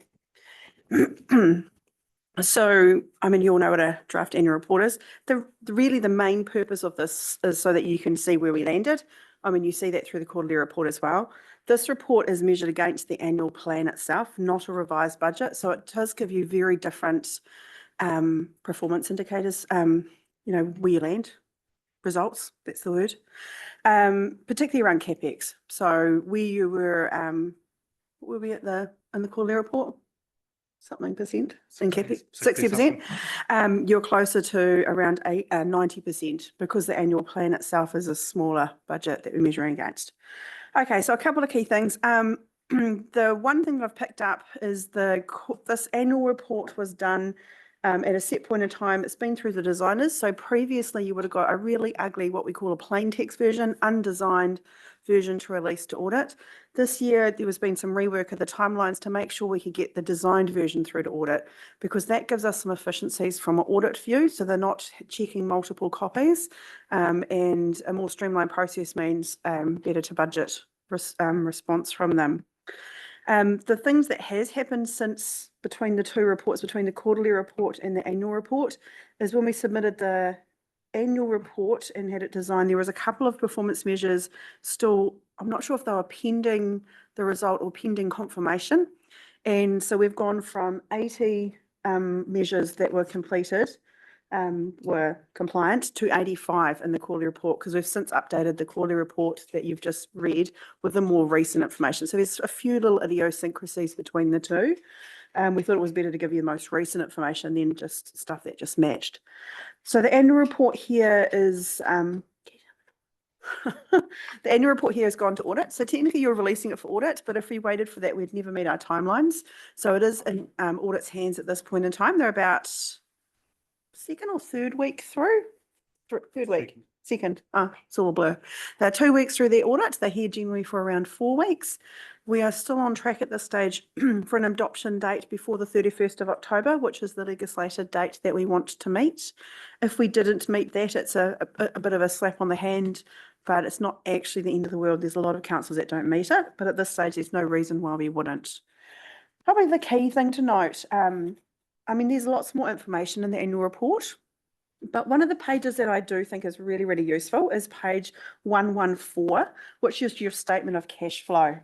So although we've said we landed $3.8 million favourable to budget, we had a surplus instead of a deficit, from a cash point of view, that doesn't necessarily mean that that is cash, because it could be the difference between your CapEx spend and your OpEx spend. So you might have a profit and loss saying that you've made a surplus, but if you've gone and spent that money in the CapEx, then you don't have that money. So the statement that's really useful that you don't normally get is the statement of cash flow. So what that shows is that we're $3.8 million favourable to budget in our cash flow. So we have $3.8 million at year end, more than we were expecting. And that's a really easy thing to kind of work your way through. You know, why do we have that? There is works that wasn't completed last year that get carried forward to this year, which is coming to the next council meeting. There's around $800,000 worth of operational spend that rolls forward. There's capital spend, and some of that capital spend is renewals, and renewals comes out of your cash because you're not borrowing new debt for that. So although it says we have more cash than we were expecting, it is actually tagged for stuff. So that's just a point to keep in your mind. You'll also see that our actual cash budget balance in our bank was 8.2 mil, and that's a lot of money to be sitting there. But as you'll recall, through our 10-year plan process, we are building our renewal reserve, we're building our resilience reserve, we're building the insurance reserve. All of those reserves that we have for events or insurance and emergencies means we actually have to have the cash. So we rate for it and we invest it. So that's how we're getting good interest revenue coming through. The interest revenue coming through is because we have a big cash balance and we are investing it. And we're getting at this point, when I last looked, which was probably a couple of weeks ago to be fair, our interest rates that we're getting on term deposits are actually better than our average interest rate that we're paying in debt, which is great. But LGFA would frown very deeply if we just drew down a whole ton of debt and just invested it. They would not be impressed. So I have thought that, but we won't. Okay, so that's probably the main thing there. What else did I want to talk you through? I'm on completely the wrong page. Okay, so audit. The couple of things that they're focusing on at the moment, they audit not just financials, but they audit our levels of service, probably actually really, really in depth, to be fair, the levels of service.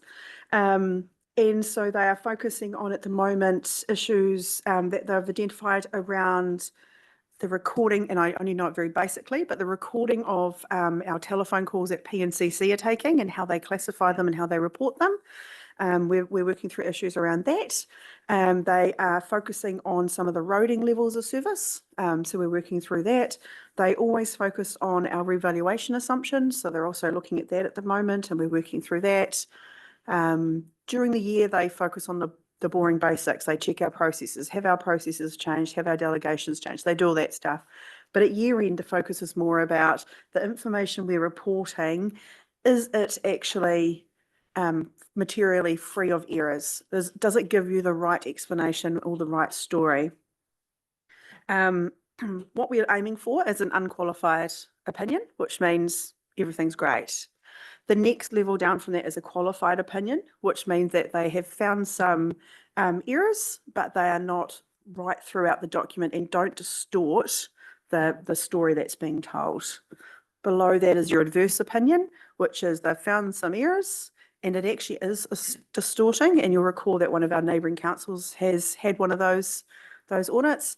And then there's the disclaimer, which pretty much says they really don't know what you're thinking. It's really bad.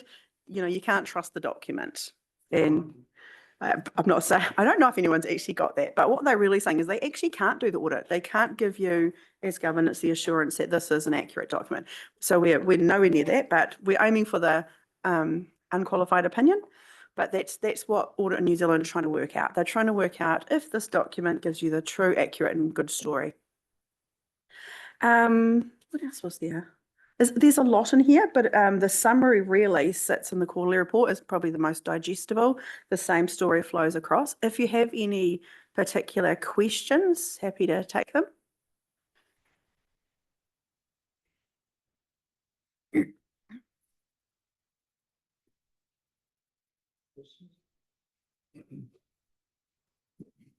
No. Oh, well, we'll see what the auditors come up with. How accurate or what their opinion is against what we've presented to them. There always seems to be changes, doesn't there? Oh, absolutely. In this level of information they're providing, there is always some sort of things that they'll find, which, that's great because we want them to find things for us to be better. Right. Okay. So on page 27, I think we've got a recommendation. Let's go back to that.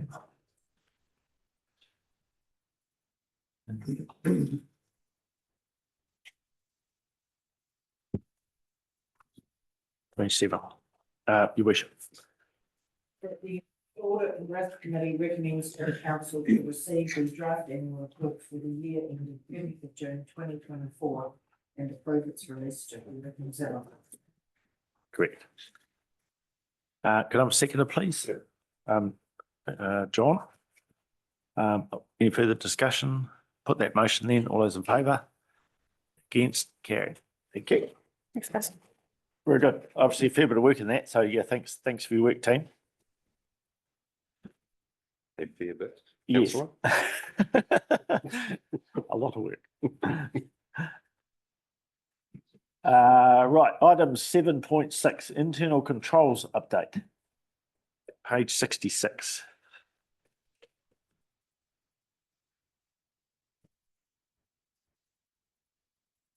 Perfect. Thank you, Chair.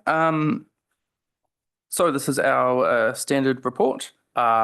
Similar to last time, there's been no cybersecurity breaches, no protected disclosures, and no reported fraud. It was requested at the last meeting in June that we attach a more detailed summary of the governance policies and commentary on where they're at. So that's been attached as attachment 1. You'll see that there are several that are overdue, and it is a few more than what we reported on in June has been overdue. So it's fair to say that when we were reporting on it back in June, it was not quite correct. And after doing a much deeper dive on it, we've now got a staff member who's looking after this space as a part of her responsibilities. We've sort of got a much more accurate picture of what policies are actually overdue and where they're at. The Manaia and Hapu Committees policy that was obviously adopted last week. So we'll move that up into the current policy list for next time. And aside from that, I'm happy to answer any questions on those specific policies, or the GMs in attendance might be able to give more information. No, well, obviously we've got work underway on most of those, or all of them, I think, the pending ones, haven't we? Policies. For example, the hall management policy, the gaming venues is we're working on. The development financial contribution we're working on, done a lot of work in that. So we're under control. It's in progress. Yeah. Yep. Councillor Short. The one that concerns me is the significance and engagement policy, because that was actually presented to council and we decided it needed some more work. Is it going to be coming back to us at all? Yes. So that's been reviewed in this year. So you'll see that. This calendar year. Yeah, this calendar year. Sorry. Yes. So before Christmas? Yes, before Christmas. Okay. All right. Here's we're on top of most of those things. And work will continue. All good. Right.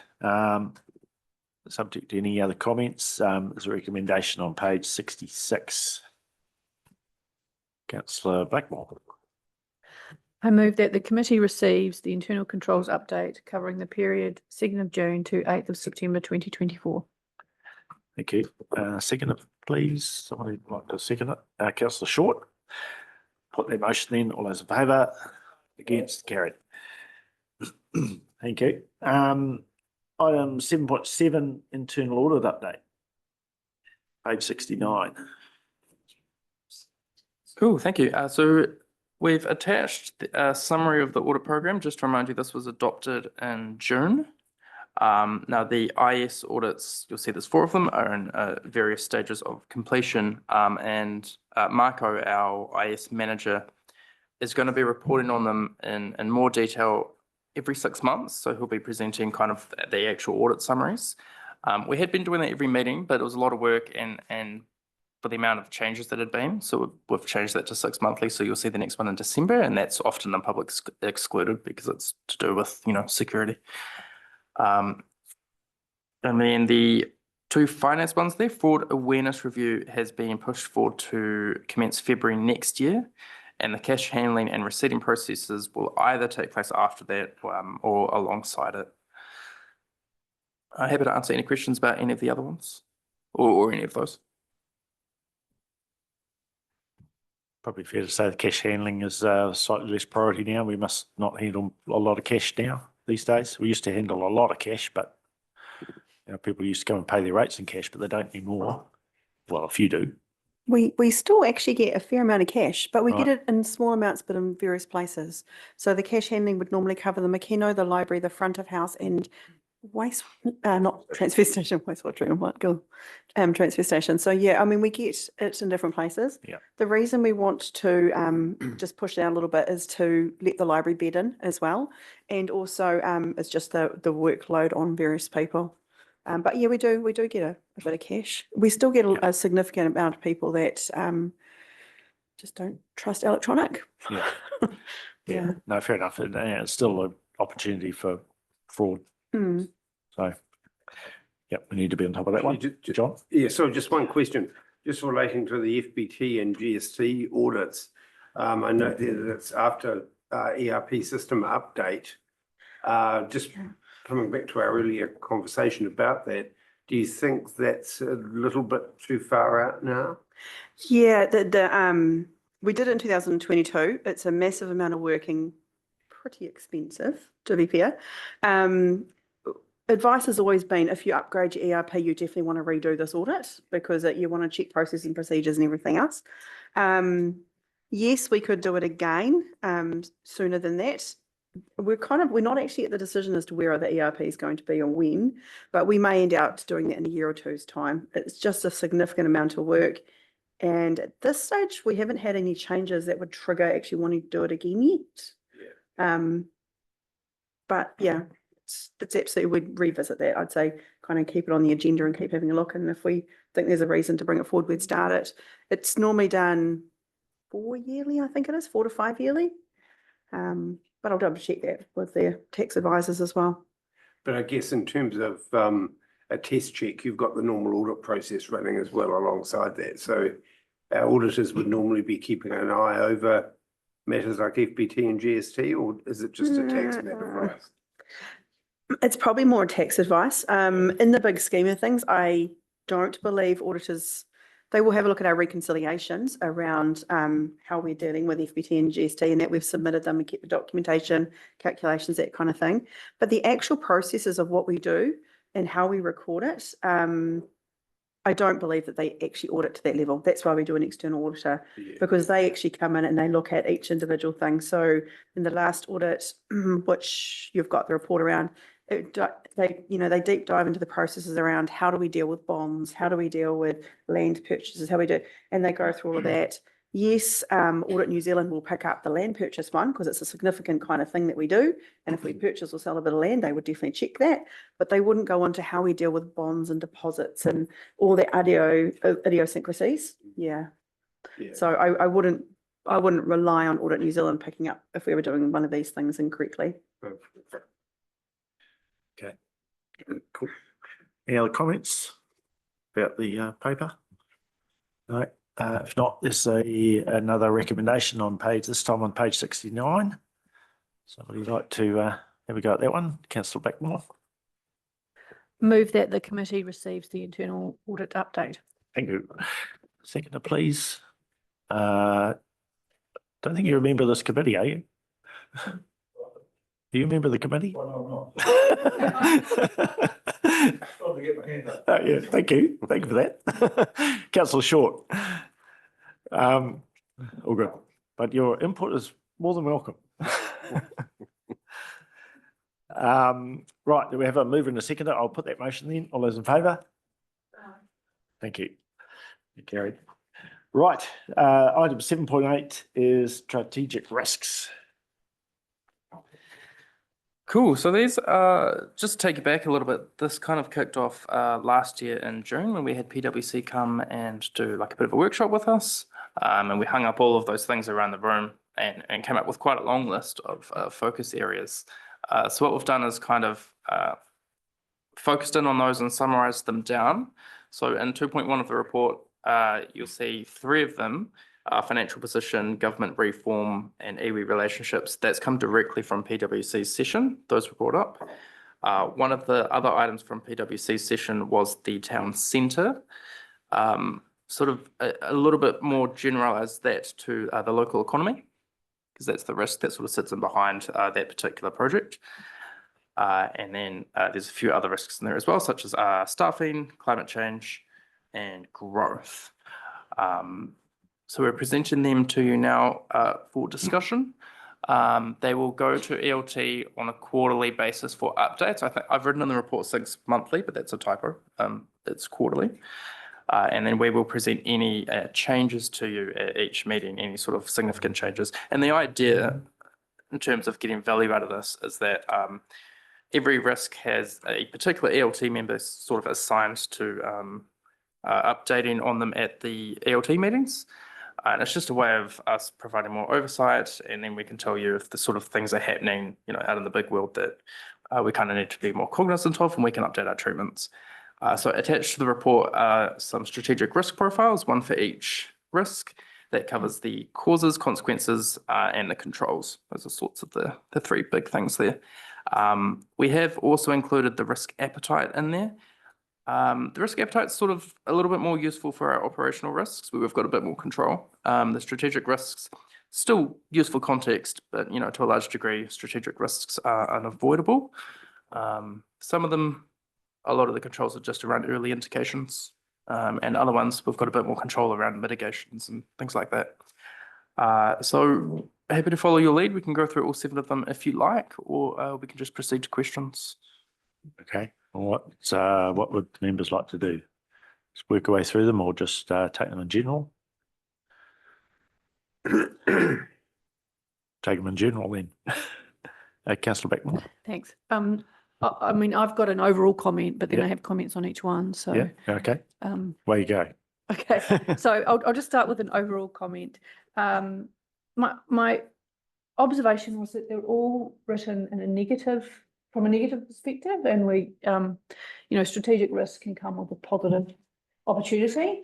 And in fact, one of them is indicated as potentially positive. I think it's the second one, opportunities, downturns or volatility in the local economy. But then all of the cause and consequence has a negative lens on it as well. And I just wonder whether we should actually broaden each one to recognise that good management of these risks can come with opportunities for council and the community as well. Yeah. Good point. Yeah, thanks for that comment. It's a really good point. We have struggled somewhat with how to, I'm not saying we can't do it, but it's been a bit of a struggle figuring out how to conceptually introduce the positive stuff without also removing the clarity. But I think you're right. There's definitely more room to insert opportunities into it. We just got to do it quite carefully. Yeah, no, it's a valid point. It relates back to the comments our CEO made earlier in the year around using risk as an opportunity. And, with all activities, there is risk and it can be positive or negative. Risk in itself, the word is inherently negative, but yeah, I think it's a valid point. Councillor Blackmore, thank you. Yeah, Lynn? Thank you, Chair. Ash, also, I'm sure we would welcome any suggestions from elected members about how we could tweak any of these. And so these are draft. And I totally take your point. Clara, it is, I think that we could, be able to take any of the feedback that you have to help us shape these up. We'll go Hamish then, Michael. Thank you, Mr. Chair. And you're picking up Lynn's point. It's exactly right. So if you note in the agenda that these reports are that first draft for noting, what we haven't defined yet, I don't think, Ash, is that process to get feedback, make changes, and then finalise and then adopt them. So whether it's a matter of having a discussion around these today, going through them, sort of picking up any highlights or lowlights and exactly those sorts of comments. And then perhaps there's a workshop discussion, either an audit and risk workshop or a council workshop, to maybe do a bit more panel beating on these as a collective, without turning it into a 3-day session on each strategic risk. But eventually doing that work to get all of the elected members' input into what is the final document before it is adopted formally by audit and risk, and then through to council. So that process, Ash, that might take, I don't know what your timetable is, a series of months, perhaps. Yeah, and not too long. We could do it in time for the December meeting, I'm sure. Yeah. If we take it to a council workshop. Yeah. If you're happy going to all of council workshop. So my thinking would be a conversation today, each councillor take it away, make their notes, bring them back to a workshop session, and then we can bring them back as a sort of a final draft subject to any final tweaks for adoption. So yeah, over the next couple of months. Okay, sorry, Councillor Ford. I'd like to pick up on that. I'd like to pick up on that topic, particularly in relation to the local economy. I think the biggest risk is doing nothing. So while, and I look at the town centre as a as an example, and having been through a cycle of and being involved in that, if you go back to the early 19 or late 80s and early 90s, Fielding was potentially another dying rural town. The population was decreasing, businesses were closing, last one out, turn out the lights. And so that was a great example of doing nothing. It was going to worsen the problem. The way I read this is doing something is risky. Well, I think doing nothing is riskier. And so I'm just picking up on Councillor Blackmore's, the way she's framed that issue. I support the slight concern over that. Thank you. Very good. Councillor Bell. Thank you, Mr. Chair. I just think there's just a couple of things that I just want to highlight. Overall, I'm happy with the profile around EV engagement. There's two things that are probably missing that's recent around the controls in place. The first one, Ash, if we could make the addition on the retainment of the Ngā Tapuao Mātangi Māori Ward, that's a control in place.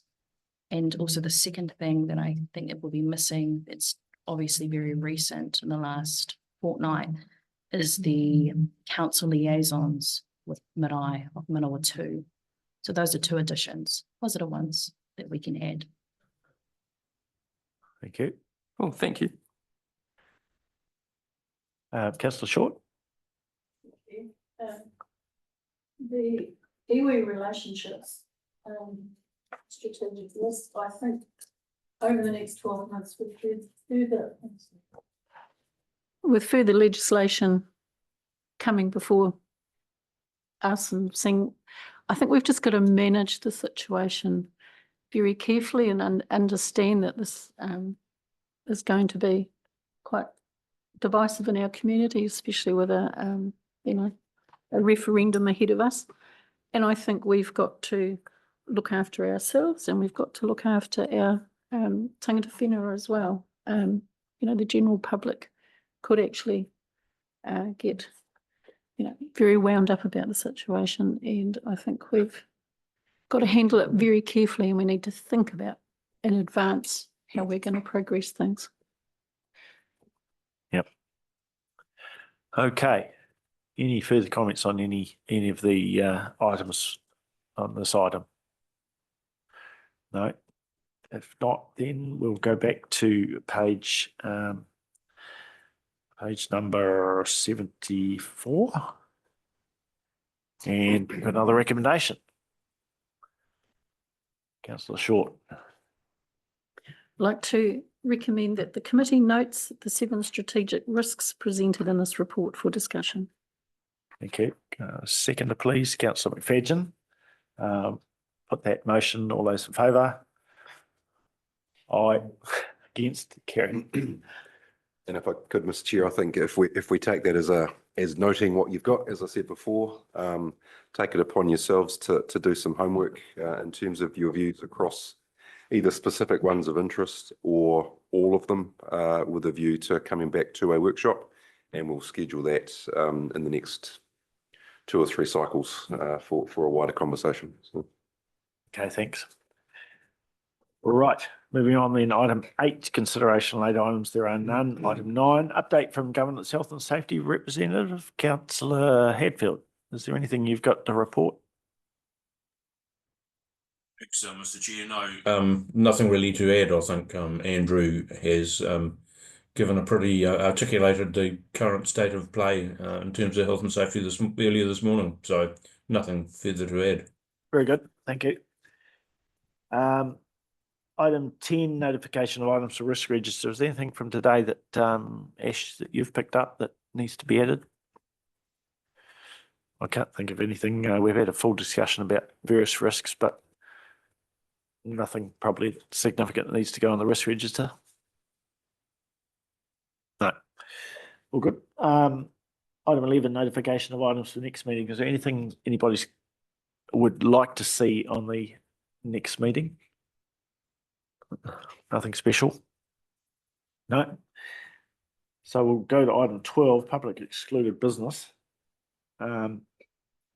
I'll then move then that the public be excluded from the following parts of proceedings of this meeting. Namely, number one, confirmation of minutes of 13th of June 2024, and 2, key projects report. Someone like to second that? Your worship, thank you. Put that motion. All those in favour? Against? Carried, thank you.